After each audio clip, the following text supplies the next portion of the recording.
Hey, coffee experts. Those of you running independent coffee shops, you're always looking for ways that you can drop your costs. And we here at the Coffee Experts Club really understand that. And so we've started something called Indie Coffee Coalition. And what it's designed to do is to drop your costs on two of the things that you're probably experiencing the highest sales volume in your store. And that is energy drink and frat mix. Those two line items, we've created our own products and are offering you those products at a reduced cost so that you can cut out the Red Bull of America. You can cut out the main lines of energy drinks that you're doing and serve your own energy drink at a reduced cost on a line item that you're probably already making a lot of sales on anyway. The best way that you can grow sales is by dropping your costs and maintaining a current volume. So check us out at indiecoffee.co and we'll love to tell you more there. Welcome to the Coffee Experts Club, where we discuss all of the insights, expertise, and drama that goes into making your passion your profession.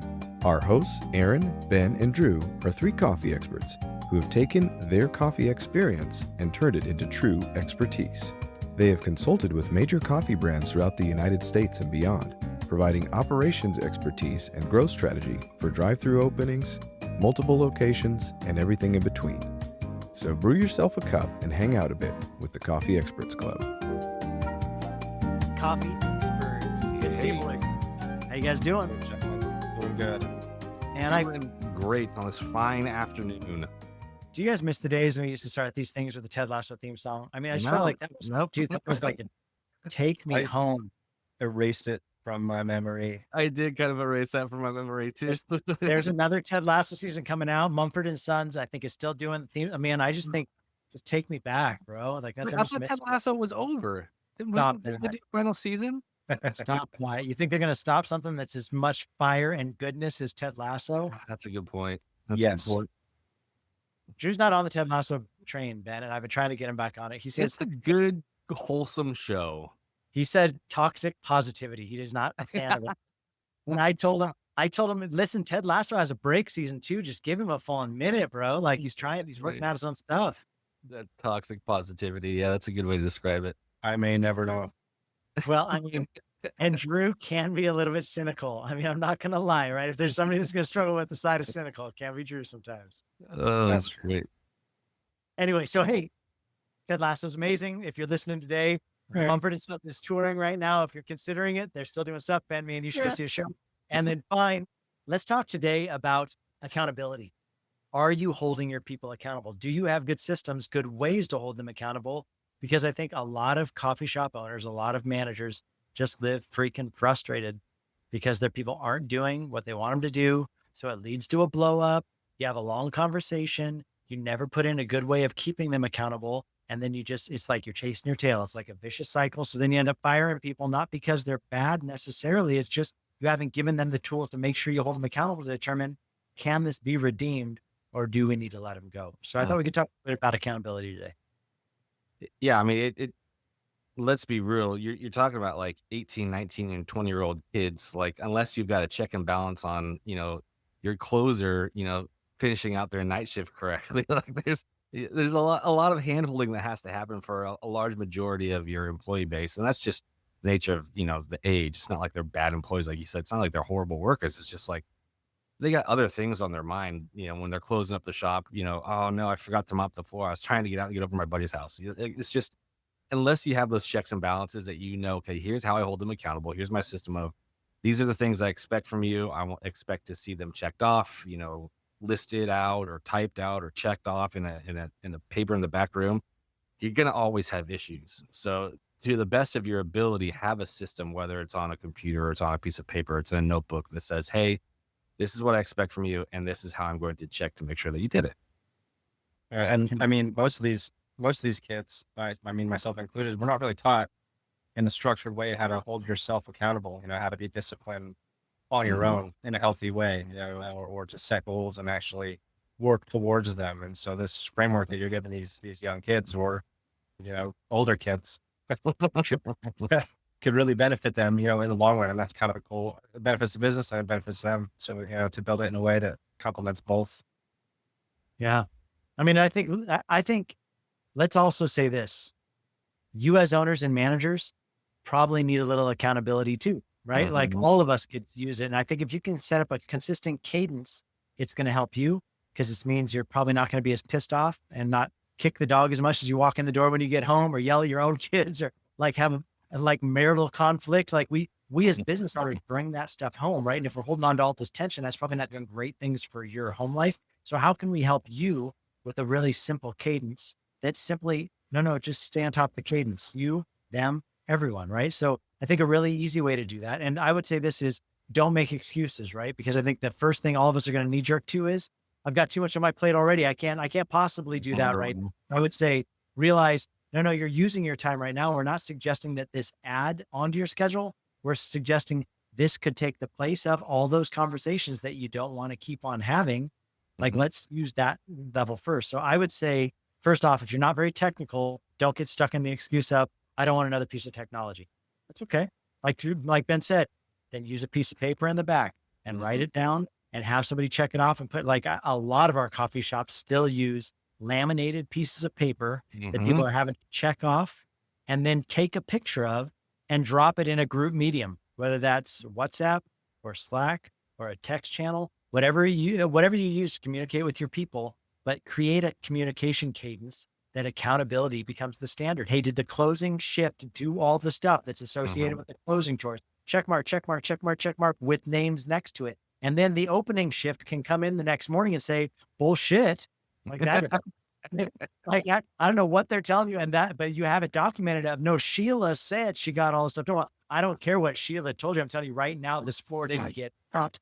And then you can have a conversation. But if you don't create an opportunity for a conversation, then people just get away with murder. You know what I mean? People get away with not doing, sorry, I had to go. I wanted to get to my buddy's house. Well, that's cool.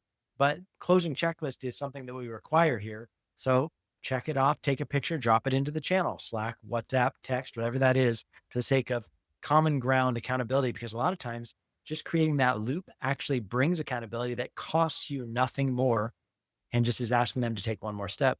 I still remember one of the first write-ups I had to give out as manager of a location for roasters and it was for Cody for not stamping cups. This is back when before we got our own printed logo cups, we used white cups and we'd stamp them. You see that just about everywhere. And that was one of the closing duties, was stamp 4 to 5 sleeves of cups so that the opener wasn't stuck giving out, blank cups in the morning. Didn't do it. I told him to do it and didn't do it again. I was like, dude, I got to give you a write-up. Like, we were buddies, and I was like, I got to give you a write-up. And now look at him. He's an upstanding guy. He owns a roastery and all that sort of stuff. But it was, if you don't have that in place, then not only are your openers going to be pissed off because they wouldn't have had any stamps, but now your marketing is screwed up because somebody comes in and gets a cup of coffee and it doesn't say where the coffee came from. So it has ripple effects. And just like you said, just one layer of small accountability. Ours was that laminated sheet with a check mark and it wasn't checked off. And that just cascades down into affecting your business in totally other different ways. With that accountability, you're essentially running your ship tight. And these ripple effects don't happen because you're running such a tight ship. Yeah, it's something that, a conversation's better to have early than, rather than later, because it can be a can of worms if you wait, a year, 2 years, 3 years, 5 years. Suddenly you have your hands full, 9, 10, 12 hours a day, checking in on every little system, making sure everything's running smoothly, checking all the boxes, looking at everything, watching the camera, everything that comes with, into the business. The system that you set up early on it compounds, your ability to run things. As it works, you can fix it. As you grow, you'll have to change it, and it'll grow with your business to fit your needs in the future. Because the goal is to grow and change, at least for where we're at.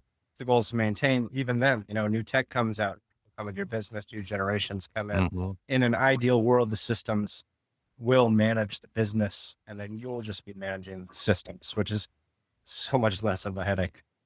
And it's something you commit to other people, right? Like, it's really hard to ask somebody to take over something when you haven't established a system that you want them to take over, right? Because then they'll probably never do it the same way you do it, unless you give them a system that they're operating from. They're just going to do it the best way they think to do it, right? So if you can give them, this is the consistent way we handle it every time, and just roll that out, then it enables you to be able to empower other people to be able to do it too. I think that another easy one that we could talk about is a consistent team meeting, right? A lot of people don't do this. And I think that, so for coffee shops, a lot of times they will come in and help manage. We'll say, hey, I get you're not into the rhythm of this. We would suggest you do them.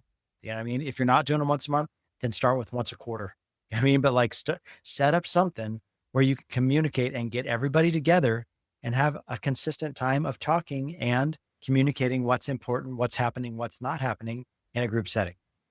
Yeah, we work with a ton of clients, and we have a client who's not even in the coffee industry, but it's still in the brick and mortar service industry.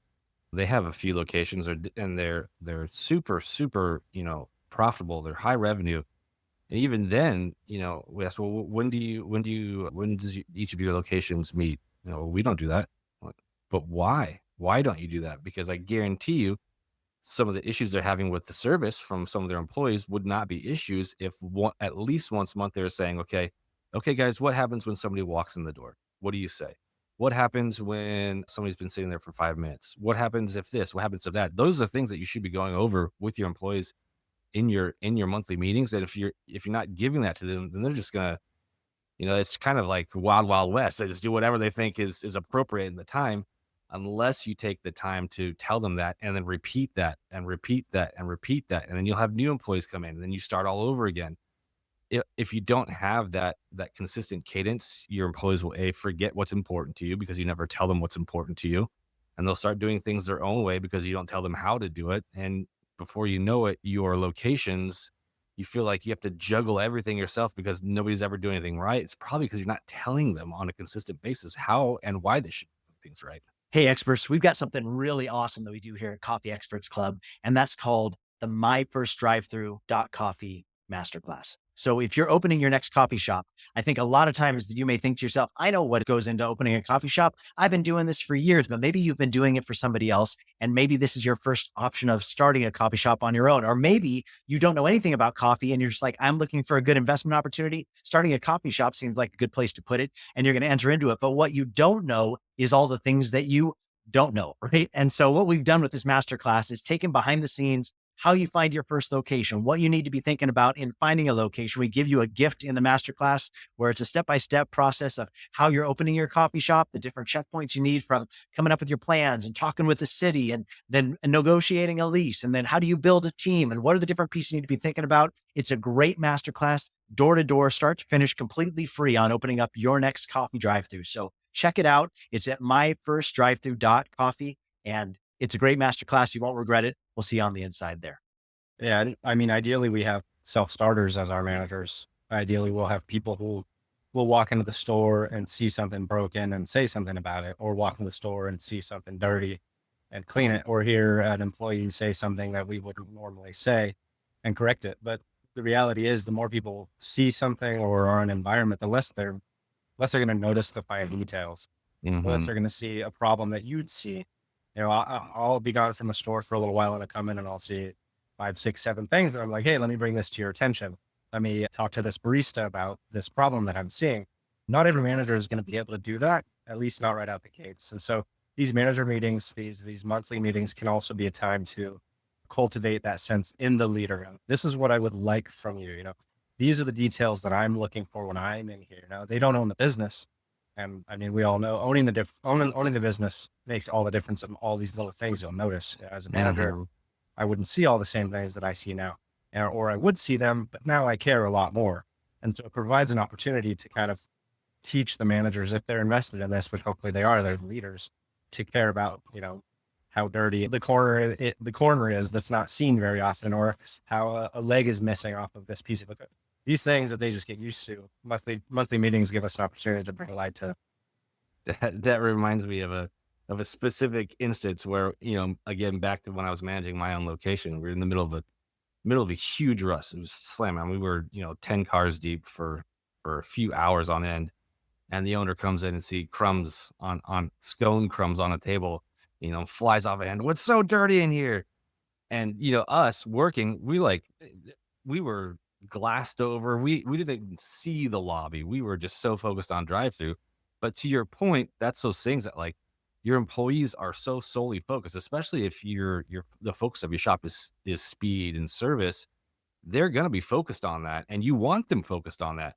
You have to train them, and you have to train your managers to say, okay, this is what I want you to focus on, but also don't get lost there. Look up from the bar every once in a while and notice, hey, there's crumbs on that table. Hey, the bathroom's out of toilet paper, or, somebody spilled a drink outside. That kind of people aren't going to naturally have that because they're not the owners. They don't care as much as you do, just like you said. So you have to kind of teach that to them and help them to kind of look up and around like an owner would more than just a barista. I think creating space to have the conversations, I think is the biggest thing. So a manager meeting is like a good one, like as far as a once a month meeting, right? I think also something I think that we learned back in the roasters days, but I feel like we've really refined it and dialed it in pretty refined these days that we're doing with other coffee shops now is whatever the communication medium is, once again, like if it's WhatsApp or Slack or text or Vox or whatever you choose to do, but creating different channels where you have different conversations, right? So maybe that I really love Drew the cadence that you have with the kids down in Belize. With there's the top level channel where all the managers are in that channel, and you ask them every week to give you, hey, give me these three things. How are things going with the customers? How are things going with your machines? How are things going, with just the climate of the store? Like give me exactly what it is, and then from there, those kids will all drop things in, and then they from there will package it out on what are they sending out to team that they want to go disseminate out now. Like, how are we going to solve some of those things? And they work with each other on the best framing up of the things that everybody shares. And that's what they share out as these are the priorities of things. And I think just creating a space where you're going to nudge them with accountability on Mondays every week. You turn this in because we want to disseminate this out in your separate team channels, right? So we have a top level channel where the manager talking, and then each one of those stores has their own team channel that they communicate things out. But then we'll have other channels too, where maybe the finance department needs something that's connected to each one of them that we want to break out so that everything is organized in really clean ways of if we ever need to have certain conversations around things that we're having conversations in the right channel, in the right space. Now, I think you're always going to deal there with like, are there too many channels? Do we need to pare them back? So I think Hmm. so we have we have a standards sheet that breaks it out where we're like, hey, for each location, this is the sub channels we need to have within WhatsApp. WhatsApp is a really great communication channel for us because we work with in a third world country where everybody's on WhatsApp, so we create groupings in there. That's something they're very comfortable with. They all communicate in, but then we're communicating to separate people about very specific things that we can then hold people accountable to. Remember, we talked about this. It's in the WhatsApp channel right here, and then we can make reference back to it. And I think it makes it really easy to communicate rather than just one thread, one text thread where you're talking to everybody about everything.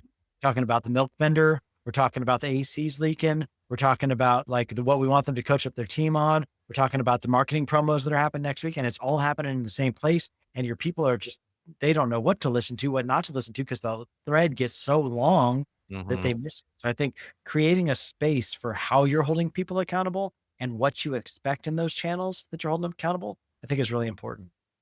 Yeah, I mean, every coffee shop owner knows how much communication goes on with your managers, between the managers of the baristas. It's constant communication. Just because I mean, you've got a shop that's open from 6 to 6 a.m. To 6 7 p.m. That's a lot of hours of that shop just constantly having traffic through it and constantly having issues because of that.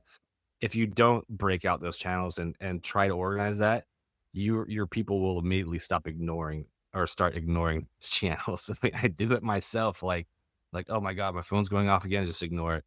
But if it's a channel that's marked emergencies or fires, then I know if my phone goes off, I can't just ignore that because that's probably really, really important. And if somebody has, a car just crashed into the side of our drive-through in the same thread as, "Hey, I need to order 13 muffins," that's gonna get lost. It's gonna get ignored. So you really do need those very strict channels. I think, like you said, what we used to do was a locate per location or per team channel.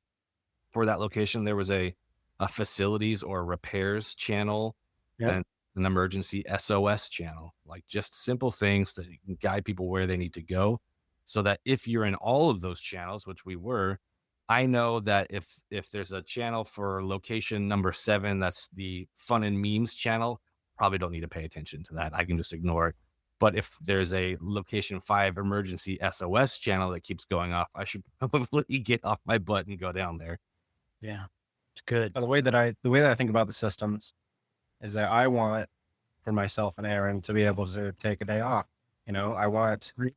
to have this system work in such a way that I'm not going to be so stressed because I'm not looking at my phone, because I'm not talking to the managers, because I'm not involved with the baristas, because I'm not in the store. I want to be able to leave it alone and have it function, and then go be able to, okay, what happened in this feed? Is there an inventory chat? Is there a tech feed? Is there things I can check in on? And ultimately, if I want to step out and go do something, someone can come in and step into my place and look at these things. I say, these are the 7-10 things that you look for Mm-hmm. to run to an emergency. And accountability and messaging is a huge part of that. Mm-hmm. I think that's something we did talk briefly about, but I wanted to go back to, in that, when you have those checklists, those systems, you can do them on paper and laminate them. That's totally fine. I would tell people, don't be scared of a little bit of tech. It's good to have some sort of platform, whether it's a Google Drive or you use Asana, because not only can you use those as checklists, but you can also drop videos on there and create SOPs on there, so that, to Drew's point, if you do want to take a day off, or if you're out of the country, well, and if I'm running the shop, I don't have Drew right on hand, I can pull up a video real quick. Here's a video of Drew showing me how to adjust my grind. Here's another video of Drew showing me how to, fiddle with the machine if something's going weird on the inside of it. You can't do that with just like a notebook and laminated sheets. So I would recommend all coffee shop owners, don't be too scared of tech, because if you can throw videos onto documents that go step 1, 2, 3, 4, 5 in an SOP process, that also is going to save a lot of time with those communication channels going, what do I do? What do I do? What do I do? What do I do? What do I do? Just jump on the computer in the back. I've got a video for everything you're asking for. Yeah. I do think back in the Roasters days, once you get to like 15 locations, like we had to change the whole way we were doing tech requests because of WhatsApp channel. And then did that actually get done was a really sloppy way. So we had moved to Sheets. We were trying to manage it by Sheets, but even then, like there was a lot of back and forth. So we migrated to a platform where it was like, no, the technician gets requests on the platform. We prioritize them based upon what the platform is. The technician that goes out. And when he finishes it, he takes a picture of it done, checks it off, it's done, and it's all kept in a contained place. So I do think as you grow, especially, you're going to want to think about technology that might be able to help. The other great thing about a platform like that was we were able to inventory all the serial numbers on all of our main machines, or like because you would be surprised how many grinders get moved to different places, or machines that go down. We just take it and move it from one location to another location. Well, where did that one go? Well, were we having a problem with one of these, but then you have so many, you got like 15 of these, then which one was the problem? And if we're moving them between locations, like you just lose assets, So I think thinking through even what kind of seal goes on that refrigerator and how can I buy it quickly? You know what I mean? Like being able to identify. And so I do think there are just certain platforms where as you get more, as you grow, which is all of our goal, make sure you're thinking about how can I scale with my growing? Until then, I think, Drew and I have been talking about, are there checklist systems that we could look into that would be different than just a laminate, that could be also something that we can hold people accountable to, where it just rolls up into a graph and we see who's performing well and who's not, because you're probably not going to remember that Sheila hasn't been doing her chores for a while. She never does her chores. Somebody says, well, it'd be really nice to know in a very calculated way. No, they're right. 33% of the time Sheila does chores.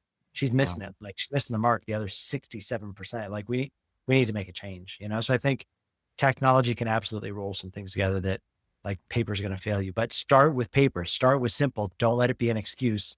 And then if you want some help with rolling out tech, we help coffee shops roll out tech all the time. Reach out to us. We'd love to help. All righty, boys. Well, I think that does it. Coffee experts, Ben, Drew, always excellent to see you guys. And coffee experts, I hope you enjoyed the show this week. And we'll see you again next week here on Coffee Experts Club. Love it. See you guys. Thanks so much for joining us today. For those of you who are looking to become a coffee expert yourself, we offer an incredible, thorough training online for opening your first coffee drive-thru at www.myfirstdrivethru.coffee.